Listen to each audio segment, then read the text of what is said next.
de cette rencontre. Est-ce que vous y avez pensé? Est-ce que c'est rentré dans la préparation de cette rencontre pour vous? Non. C'est tout? Bah oui, c'est tout.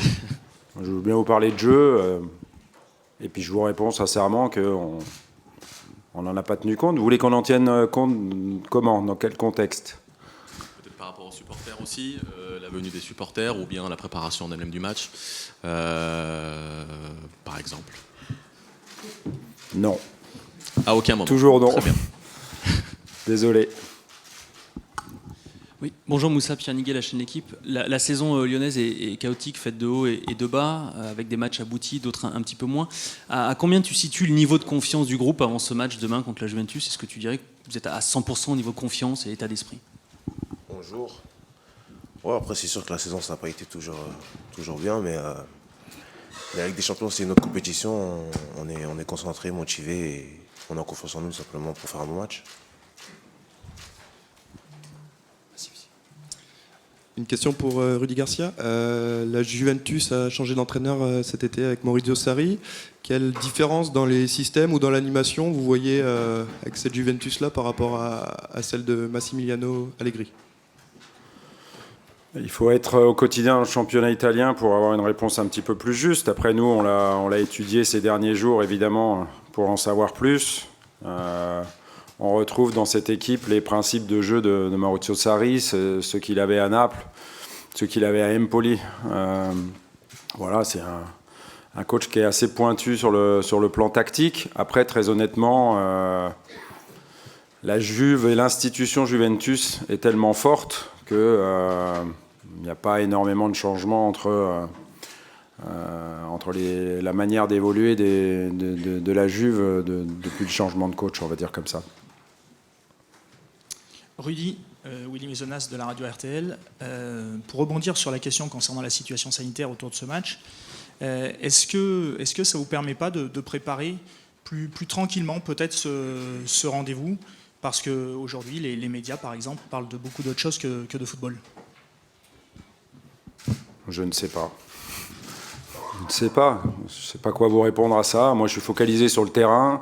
Évidemment que il y a des gens spécialisés qui s'occupent de ce sujet, qui est un sujet grave, mais voilà, il faut laisser aux personnes qui sont habilitées le soin de s'en occuper, que ce soit au club ou bien évidemment surtout en dehors du club, puisqu'il se dit pas mal de choses. On verra ce qu'il en est, de savoir si les supporters de la Juve peuvent venir ou pas. Mais nous, on est focalisé sur la préparation du match et sur le terrain, pas sur autre chose. Bonjour, une question pour Rudy Garcia. Gafar Darwan pour Corsa News. L'année dernière, Juventus a été éliminé par Ajax en 4-2 au final. Est-ce que cela peut vous motiver et vous inspirer pour réaliser un exploit similaire? Il faut savoir qu'à partir des huitièmes de finale, il n'y a que des grandes équipes qui sont en Ligue des Champions. Donc, on pensait tous que Liverpool allait gagner peut-être à l'Atlético de Madrid. On pensait tous que le Paris Saint-Germain allait gagner peut-être à Dortmund. Et finalement, ils ne l'ont pas fait parce qu'ils ont joué des bonnes équipes. Donc, à nous d'être capables d'être à notre maximum, parce qu'il faudra que ce soit ça, pour pouvoir faire un bon résultat déjà au match aller contre la Juve. Et espérons qu'eux, ils ne soient pas à 100%. Généralement, quand il y a une équipe plus forte, ce qui est le cas, puisque la Juve est favorite, pour pouvoir déjouer les pronostics. Et Dieu sait s'il n'y a pas grand monde qui nous donne possible qualifié dans cette double confrontation. Voilà, il faut qu'on soit à notre meilleur niveau, qu'on ait confiance en nous surtout, et qu'on donne tout sur le terrain. Mais sur la motivation, j'ai pas trop d'inquiétude par rapport à mes joueurs. Bonjour, une question pour Moussa Dembélé. Tu as marqué 20 buts cette saison, toutes compétitions confondues, mais pas en Ligue des Champions. Est-ce que ça t'agace? Est-ce que tu t'en languis? Ça m'agace, non. Après, je suis attaquant, c'est sûr que mon rôle, c'est de marquer des buts, mais non, voilà, j'ai pas de pression particulière à me mettre. C'est un match de football comme les autres, même s'il y a une plus grosse attente, mais c'est à moi de rester dans mon football et dans mes objectifs et de faire en sorte de faire un gros match pour l'équipe. Bonjour Rudy, Loïc Braillet, RMC Sport. Tout le monde attend que vos joueurs se transcendent demain soir. Est-ce que durant cette saison, ils se sont déjà transcendés selon vous, si oui, sur quel match, et quelles sont les conditions nécessaires pour qu'il puisse se transcender? Déjà, quand on dit 8e de finale de la Champions League contre la Juventus de Turin, ça donne envie. En plus, on a une semaine assez incroyable, ce qui prouve la grandeur de ce club, de l'Olympique Lyonnais. Quand on joue un 8e de finale de la Champions League contre la Juve, qu'on va jouer un derby quelques jours après, et qu'après on va faire une demi-finale de Coupe de France contre le Paris Saint-Germain, c'est quand même une semaine comme on souhaite en jouer chaque saison, évidemment. Donc transcender, c'est ce que j'ai dit, il faudra qu'on soit à 100%, motivé. Transcender, est-ce que c'est motivé? Oui, certainement, les joueurs le seront. Après, il faudra être capable d'empêcher cette Juve de développer ses forces et puis essayer de faire en sorte de lui poser des problèmes, parce que si on fait que défendre, on ne va pas gagner le match. Par contre, il y a un élément important, c'est qu'on va être chez nous, on va être devant notre public. Donc on va s'aider de ce 12e homme pour trouver des ressources, des forces. Et puis, encore une fois, 120%, je ne sais pas ce que ça veut dire, mais 100%, je sais ce que ça veut dire. Donc il faudra qu'on soit au top dans tous les domaines, mental, tactique, technique et physique. On n'a pas tout perdu, sinon on ne serait pas en 8e de finale de la Champions League, ni en finale de la Coupe de la Ligue, en demi-finale de la Coupe de France. Donc effectivement, si on parle du championnat, il faut qu'on revienne. Mais pour l'instant, on ne parle pas du championnat, on parle de la Champions League. Donc oui, heureusement, il y a eu des gros matchs de la part de mon équipe avant que j'arrive et depuis que je suis arrivé. Bonjour, David Sandona pour France TV Sport, je suis ici. Sur vos maillots, il est inscrit « Nous sommes l'Olympique Lyonnais ». Pour vous, l'institution est importante, mais en face, vous qui connaissez le football italien, vous le savez, c'est la vieille dame, la Juve, le club d'anthologie, celle de Platini et de tous les autres. Est-ce que vos joueurs qui sont jeunes, comme vous le répétez depuis le début de la saison, peuvent avoir de l'appréhension de jouer contre Ronaldo et la vieille dame, la Juve? Je vais répondre à cette question. Moussa, comme il parle de vous, il parle des joueurs, donc tu veux bien répondre. Est-ce que vous allez avoir de l'appréhension? Je pense pas. Je pense pas. Voilà, c'est un match de foot. Voilà, on connaît nos qualités. Bien que ce soit la Juve, on est 100% concentré et on connaît nos moyens. Donc c'est à nous de monter sur le terrain et de projeter notre football, simplement. C'est mieux d'aller chercher la réponse à la source, comme ça c'est plus simple. Moi, en 2013, quand je suis arrivé en Italie à la Roma, j'ai découvert le championnat italien et puis l'institution qu'est la Juventus. Je pense qu'il y a des similitudes entre les deux clubs. Déjà, la qualité des présidents, parce que la Juventus a son propre stade en pleine propriété. C'est effectivement un club où il y a un président qui est là depuis longtemps et où l'institution est forte. On le voit parce que même quand il y a des grands joueurs qui arrivent, et c'est le cas pratiquement chaque année dans ce club-là, ils se fondent vraiment dans ce que représente la Juve au niveau du jeu et au niveau de l'attitude. Et encore une fois, je dis qu'il y a des similitudes parce qu'ici, le président Aulas a fait en sorte que l'Olympique Lyonnais soit un des rares clubs à avoir aussi son stade en pleine propriété. Et d'ailleurs, il a été visionnaire en ces termes-là. Et après, c'est le but pour l'Olympique Lyonnais, c'est de chaque année de faire des grandes saisons et puis d'essayer de gagner des titres. Donc on n'en est pas, nous, au point de pouvoir gagner la Champions League, même si en football, on ne sait jamais ce qui peut se passer. Là où la Juventus, c'est l'objectif de la Juventus. Voilà, moi, quand je suis arrivé, ils avaient gagné 2 Scudetti. Depuis, ils en ont gagné 6 de plus. Et puis, l'arrivée de Cristiano Ronaldo, elle s'inscrit aussi dans cette quête pour la Juventus de gagner à nouveau la Champions League. Je ne sais pas si ce n'est pas 96, leur dernier titre. Dans la grande compétition pour la Coupe aux grandes oreilles. Donc voilà, comme le Paris Saint-Germain, la Juve veut gagner la Ligue des Champions. Et donc ça, on va dire que ça rehausse le niveau de compétitivité de cette équipe et le niveau des 2 matchs de la confrontation avec eux. Rudy, bonjour. Christophe Vincent, France Info. Il y a eu cette banderole d'un groupe de supporters et un communiqué. Est-ce que c'était le bon moment? Est-ce que la pression continue? Comment vous vivez les choses dans votre préparation?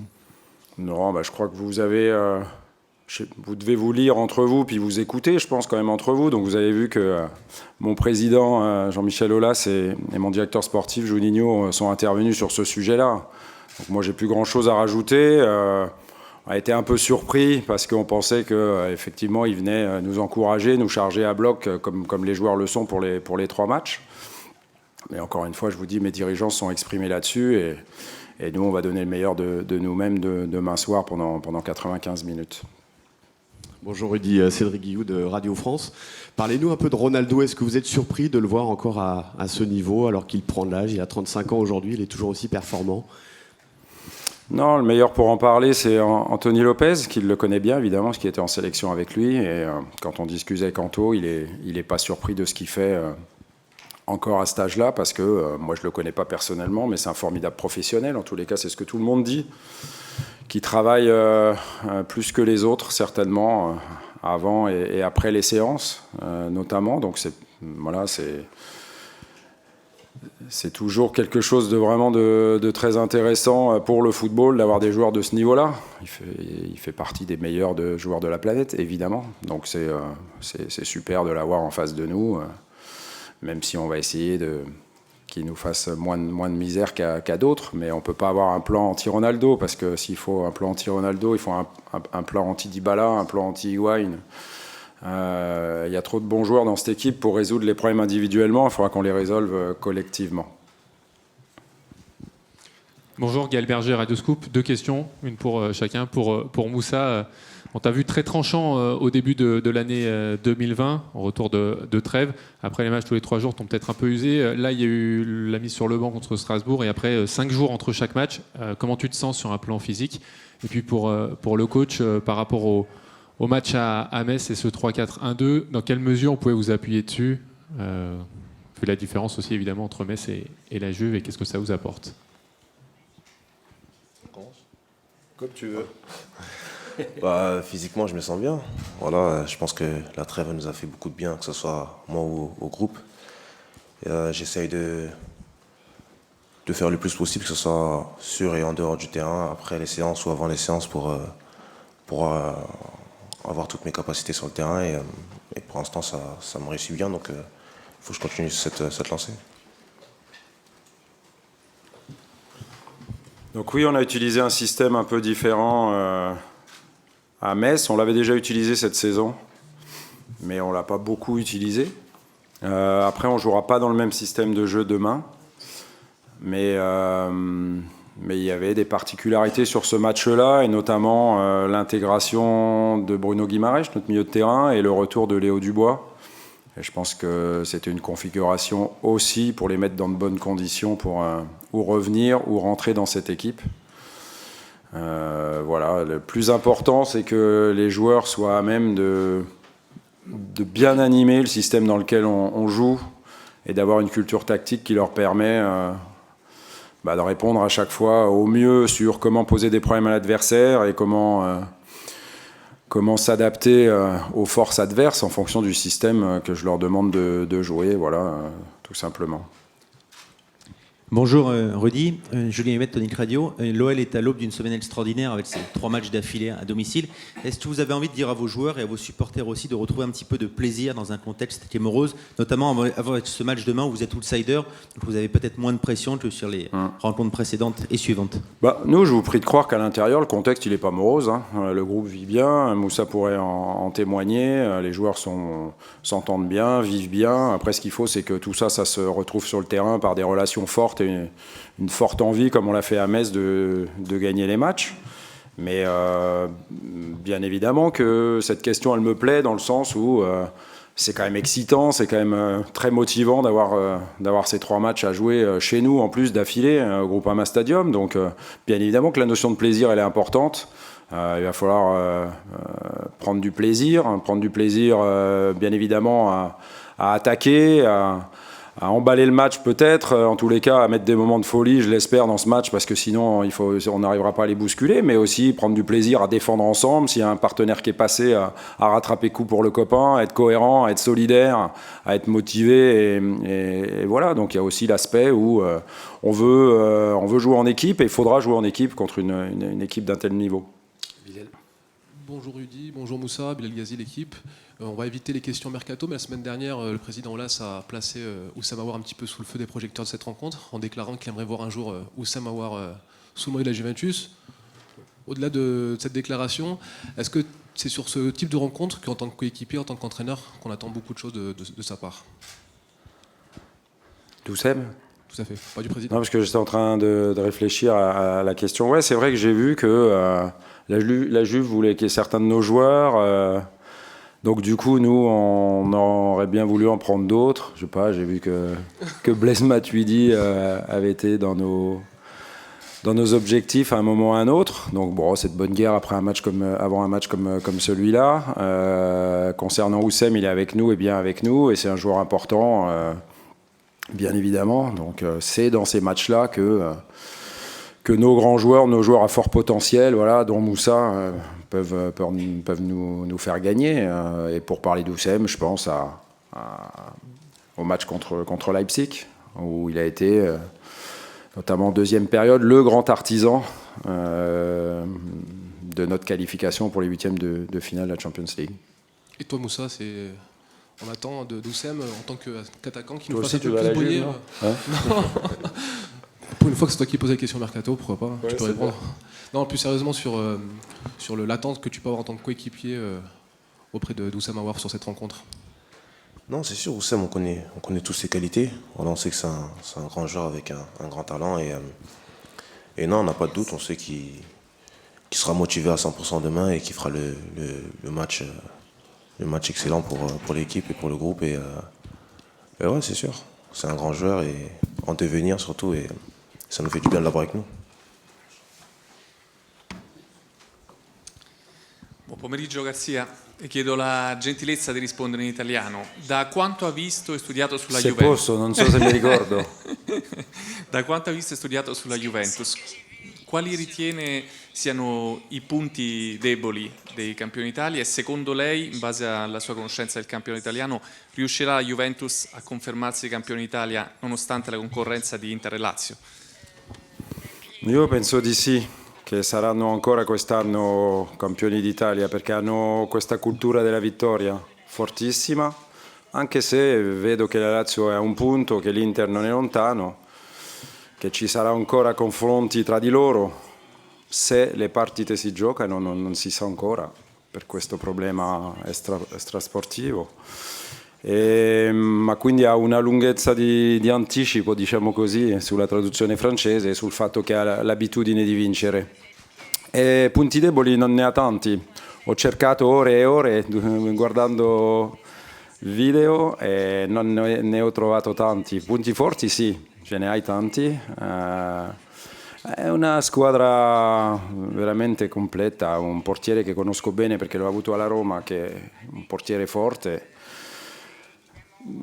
Qui a Lione è un grande piacere ritrovare Miralem Pjanic perché ha giocato qua e io l'ho avuto con grande felicità alla Roma e tutti gli altri sono giocatori forti, hanno anche giocatori francesi, penso a Rabiot, penso a Matuidi, quindi giocatori che conosciamo un po' meglio che gli altri, ma ancora una volta dovremo essere al 100% perché se non ci siamo sarà difficile per noi. Oui, Rudy ici. Anthony Tevelem, Canal+. Vous le disiez tout à l'heure, votre équipe elle sera demain outsider dans cette double confrontation. En revanche, il va y avoir Saint-Etienne et le PSG qui sont des compétitions beaucoup plus prioritaires pour vous, beaucoup plus accessibles aussi. Est-ce que du coup, à l'inverse par exemple d'un Thomas Tuchel, au travers de la Ligue des Champions, vous pouvez préserver votre équipe pour les joutes à venir qui seront la Ligue 1 et la Coupe de France? Non, on n'a pas de priorité dans les compétitions. La priorité, c'est le huitième de finale de la Champions League contre la Juve, parce que je mets toujours la priorité sur le match qui arrive. S'il y a une priorité, ça sera évidemment de revenir sur le podium en championnat. Voilà. Après, on sait tous que c'est un derby qui arrive dimanche. Mais pour l'instant, il est trop tôt d'en parler, comme cette confrontation aussi en Coupe de France avec le PSG, où de nouveau on sera outsider. Je pense que c'est plutôt ça qu'il faut mettre en avant, le fait que la Juve est favorite de cette double confrontation. Après, espérons comme on le sait très bien, la beauté du football, c'est aussi que c'est pas toujours les plus forts qui gagnent. Donc, encore une fois, à nous de jouer crânement notre chance, c'est le plus important. Qu'on puisse sortir déjà demain soir du Groupama Stadium, de ce terrain, avec la tête haute, en ayant tout donné, parce que c'est comme ça qu'on pourrait imaginer faire un bon résultat. Deux dernières questions. Oui, Rudy Garcia, bonjour. Christian Lagnier du Progrès. Vous êtes arrivé au mois d'octobre, vous avez sans doute fait le tour de l'effectif, même s'il y a eu des éléments contraires. Vous avez déclaré récemment que vous aviez connaissance maintenant du potentiel de votre équipe. Donc, est-ce que les joueurs ont vraiment quelque chose à prouver demain ? Et si ce n'était pas le cas, est-ce que vous seriez très déçu, même pour la suite des événements ? Il a fallu que je fasse 2 fois la mise au point ou l'étude de l'effectif. Une fois quand je suis arrivé et une deuxième fois quand j'ai perdu 4 joueurs sur blessure qui les ont envoyés out pour ou toute la saison ou pour au moins 3 mois pour nombre d'entre eux. On est reparti avec un autre effectif. Je pense qu'on est tous motivés en interne, on a tous envie de se prouver déjà à nous-mêmes qu'on est capable de bien faire contre une telle équipe. Voilà, je pense que c'est plutôt ça. On a envie, comme l'a dit votre confrère, de croquer à pleines dents dans l'événement, de prendre du plaisir à jouer ces matchs-là. En tous les cas, c'est comme ça que je le vois. Et puis, encore une fois, à vendre chèrement notre peau. Voilà, c'est ce qu'on doit faire demain soir. Buonasera, una domanda in italiano. Tomaselli, Corriere della Sera. Mi pare di aver capito che non confermerà la difesa a 3. Mi chiedo perché, visto che ha visto tante partite della Juve, ha sofferto contro Lazio, Atalanta e Verona moltissimo, che sono squadre che giocano a 3 e con un centrocampo molto denso. Perché non confermare la difesa a 3 domani? Ho solo detto in francese, forse è stato tradotto male, che non sarà lo stesso sistema di gioco che a Metz, e quindi dico di nuovo la stessa cosa, che è una verità. Poi c'è anche il Napoli. La Juve ha perso poco quest'anno, ha perso a Napoli, il Napoli giocava a 4, ha perso a Verona, il Verona giocava anche a 4, quindi è vero che la Lazio è la squadra che l'ha battuto 2 volte, ma la Lazio fa una grande stagione, quindi non va bene copiare le altre squadre, io devo anche fare con i giocatori alla mia disposizione e metterli nei migliori dei modi per ognuno di loro.